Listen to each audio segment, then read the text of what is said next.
Hello everyone, welcome to Crystal Commerce Classes Learning that Influences You by a Class 12th Accounting for Partnership Firms Fundamentals topic interest on capital. ये chapter हम start कर चुके हैं, हम इसकी theory complete कर चुके हैं। जहाँ पे हमने पढ़ा पार्टनरशिप क्या होता है, पार्टनरशिप डीड के बारे में, rules applicable in the absence of partnership deed, हमने प्रॉफिट एंड लॉस एप्रोप्रिएशन का फॉर्मेट देखा है। अब हम आज पढ़ेंगे इंटरेस्ट ऑन कैपिटल कैसे कैलकुलेट। इंटरेस्ट ऑन कैपिटल होता क्या है ये हम पहले भी पढ़ चुके हैं। यहाँ रिवीजन के तौर पे मैं जरा सा आपको बता देती हूँ कि इंटरेस्ट ऑन कैपिटल वो इंटरेस्ट होता है जो कैपिटल पार्टनर ने लगाया होता है ना बिजनेस फर्म में, पार्टनरशिप फर्म में जो कैपिटल पार्टनर लगाते हैं उस पर उनको इंटरेस्ट मिलता है। और वो इंटरेस्ट कब मिलता है अगर वो पार्टनरशिप डीड में मेंशन है। अगर उसके बारे में साइलेंट है पार्टनरशिप डीड तो इंटरेस्ट ऑन कैपिटल नहीं अलाउड है।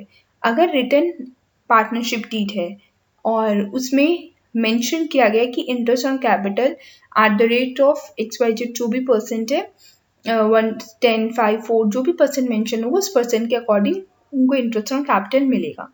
अगर ओनर पार्टनरशिप फर्म है तो वहाँ पे इंटरेस्ट ऑन कैपिटल अलाउड नहीं होता। ये हम पढ़ चुके हैं कि जो rules applicable in the absence of partnership deed और rules applicable when partnership deed is in written form, in agreement form.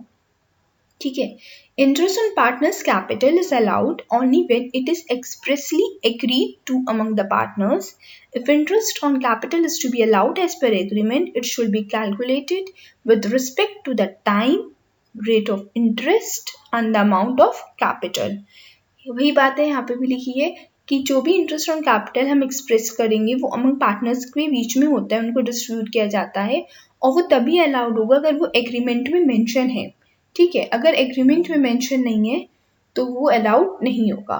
और हम जब कैलकुलेट करते हैं तो हम किस बेसिस पे करते हैं, टाइम पीरियड क्या है उसका, रेट ऑफ इंटरेस्ट कितना मेंशन है, कितना अमाउंट ऑफ कैपिटल इन्वेस्ट किया है पार्टनर ने।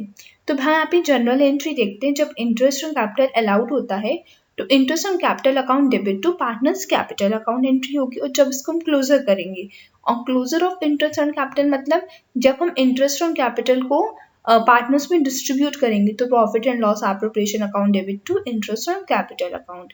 जब हमने profit and loss appropriation account बनाया था लास्ट क्लास में तो हमने वहाँ पे देखा था कि जो इंटरेस्ट ऑन कैपिटल है वो डेबिट साइड आता है, क्योंकि फर्म को इंटरेस्ट पे करना है पार्टनर को, तो वो क्या है एक तरीके से फर्म का क्या है एक्सपेंस हुआ, तो एक्सपेंसेस जो है हमारे डेबिट साइड आएंगे। हम गोल्डन रूल में पढ़ चुके हैं नॉमिनल अकाउंट में कि debit all expenses and losses, credit all incomes and gains.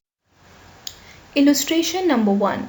Raj and Neeraj are partners in a firm. Their capitals as on 1st April 2018 were rupees 2,50,000 and rupees 1,50,000 respectively.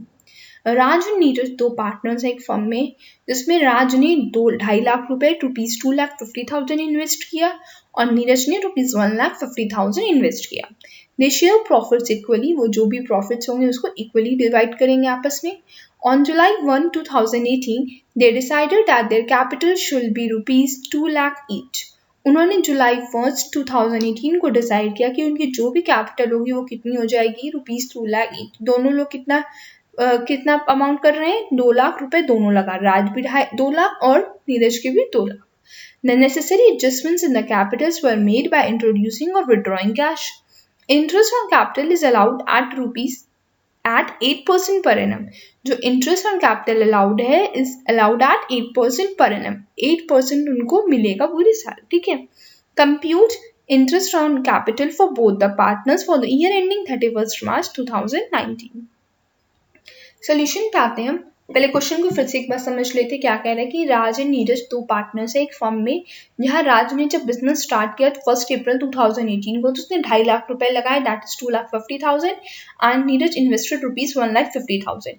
फिर 1 जुलाई 2018 को दोनों ने decide किया कि दोनों की कैपिटल कितनी हो जाएगी, 2 लाख रुपीज ईच, यानी कि राज के भी 2 लाख और नीरज के भी 2 लाख, और इनको जो भी इंटरेस्ट प्रोवाइड होगा वो होगा 8% पर एनम के अकॉर्डिंग। ठीक है, उस रेट के अकॉर्डिंग इनको मिलेगा। अब हम राज का इंटरेस्ट ऑन कैपिटल कैलकुलेट करते हैं।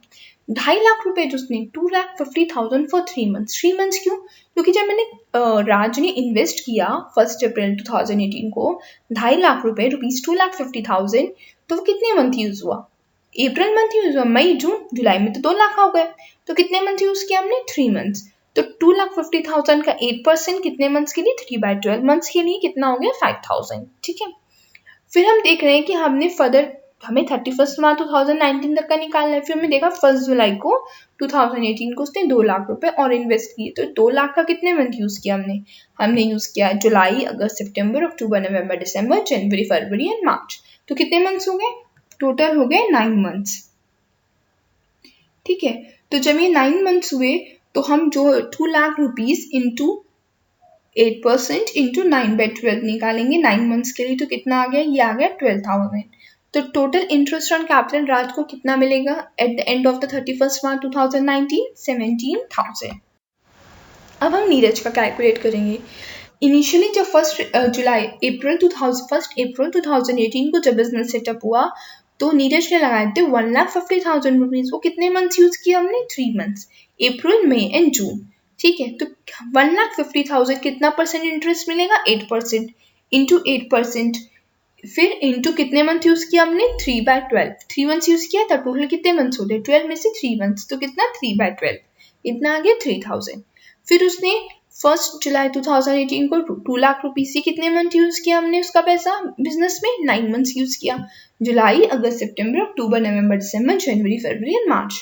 तो 8% इंटरेस्ट मिलेगा। 2 लाख का 8% इंटू 9/12 कितने मंथ्स के लिए? 9/12 मंथ्स के लिए, 9 मंथ्स के लिए। ठीक है, तो कितना हो गया? 9/12, तो कितना हो गया टोटल? 12,000।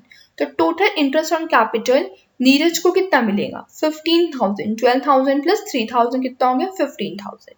तो आपको शायद काफी कुछ क्लियर हुआ होगा यहाँ पे कि कैसे हम इंटरेस्ट ऑन कैपिटल कैलकुलेट करते हैं। हम ये देखते हैं कितना पैसा किसने लगाया, कितने मंथ उसको यूटिलाइजेशन हुआ उस बिजनेस में, कितने साल या मंथ्स जिस भी अकॉर्डिंग हो सकता है। किसी में आपको पूरे साल का ही निकालना पड़ेगा। जैसे यहाँ पे कुछ मंथ्स का था कि उसने फर्दर और इन्वेस्ट किया था एडिशनल कैपिटल, तो इसने जितने मंथ उस अमाउंट को यूज किया उतने मंथ और कितना रेट मेंशन किया, उस रेट निकाल देंगे तो हमारा इंटरेस्ट ऑन कैपिटल आ जाएगा। ठीक है, तो आई होप ये इलस्ट्रेशन आपको क्लियर हुआ होगा, बेसिक था। आगे हम इसका एक इलस्ट्रेशन और करेंगे नेक्स्ट क्लास में, इसका आप रिवाइज करके आइएगा। मैं एकदम से कॉम्प्लेक्स चीजों में नहीं आ रही हूँ, पहले बेसिक समझिए एकदम, फिर धीरे धीरे हम कॉम्प्लेक्स होंगे और अपनी स्पीड बढ़ाएंगे। अभी तो इतना सफिशिएंट है आज के लिए, इसको समझिए, प्रैक्टिस कीजिए और आपके पास जो भी बुक अवेलेबल है एनसीईआरटी, टीएस ग्रेवाल या डीके गोयल, इन तीनों में से जो भी बुक अवेलेबल है वो उससे आप प्रैक्टिस कीजिए क्वेश्चंस। और कहीं डाउट हो रहा है इंटरेस्ट ऑन कैपिटल कैलकुलेट करने में तो आप मुझसे कमेंट बॉक्स में कमेंट करके पूछ सकते हैं कि ये स्टेप या ये प्रॉब्लम कैसे सॉल्व होगी। तो मैं उसकी नेक्स्ट वीडियो आपको बना के अपलोड कर दूंगी जिससे आप उसे समझ सकें। ठीक है, just a friendly reminder, be stronger than your excuses. Think about it. Believe in yourself, and yes, don't forget to subscribe, share and like the video, and please click on the bell icon so that कोई भी नई video जो भी मैं upload कर रही हूँ वो आपसे मिस ना हो। आप उसको अच्छे से पढ़े, study hard. Thank you and have a nice day.